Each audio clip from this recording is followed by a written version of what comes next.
Blaming others for your problems is a complete waste of time. When you do that, you don't learn anything. You can't grow and you can't mature.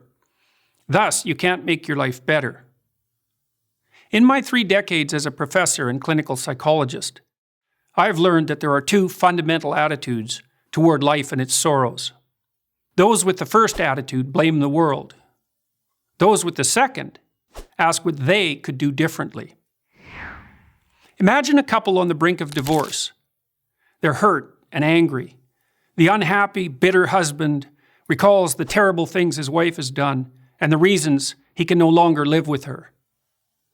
The harried and disillusioned wife, in turn, can describe all the ways her husband let her down. Each has a long list of necessary changes for the other person. Their prospects for reconciliation are grim. Why? Because other people aren't the problem. You're the problem. You can't change other people, but you can change yourself. But it's difficult. It takes courage to change, and it takes discipline. It's much easier and much more gratifying to your basest desires to blame someone else for your misery. Consider the youthful activist making a statement against the corrupt capitalist system by smashing in the storefront of a local business. What has he done other than to bring harm to people who have nothing to do with his real problems? The guilt, doubt, and shame he will inevitably feel in consequence will have to be suppressed so his beliefs can remain unchanged.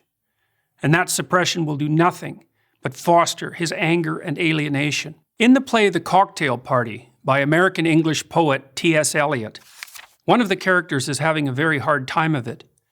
She speaks of her profound unhappiness to her psychiatrist. She tells him that she hopes her suffering is all her own fault. Taken aback, the psychiatrist asks why. Because, she tells him, if it's her fault, she can do something about it. If it's in the nature of the world, however, she's doomed. She can't change everything else. But she could change herself. Now, there are people who seem to be consigned to a terrible fate, but most of us aren't. Most of us have a chance to make our lives better. But how? Start small. Ask yourself a few questions. Have you taken full advantage of the opportunities offered to you? Are you working to your fullest capacity at school or at work? Have you, in other words, set your own house in order? If the answer is no, try this. Stop doing what you know to be wrong. Stop today. Don't waste time asking how you know that what you're doing is wrong. Inopportune questioning can confuse without enlightening and deflect you from action. You can know something is right or wrong without knowing why. Start paying attention. Do you procrastinate, show up late, spend money you don't have, and drink more than you should? It's not a matter of accepting some externally imposed morality. It's a dialogue with your own conscience. What are you doing that's wrong from your own perspective? What could you put right now?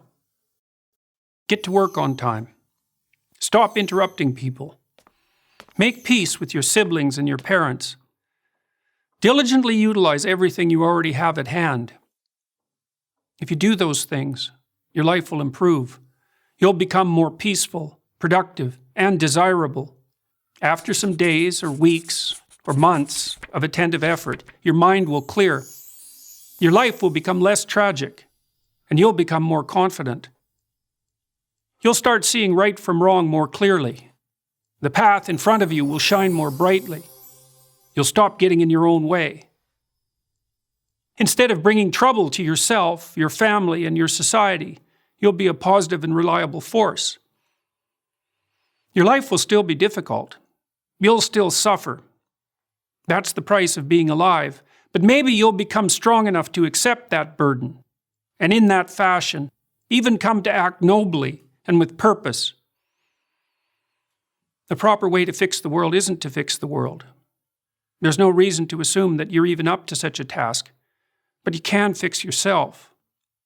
You'll do no one any harm by doing so. And in that manner, at least, you will make the world a better place. I'm Jordan Peterson, Professor of Psychology at the University of Toronto for Prager University. Thank you for watching this video. To help keep PragerU videos free, please consider making a tax-deductible donation.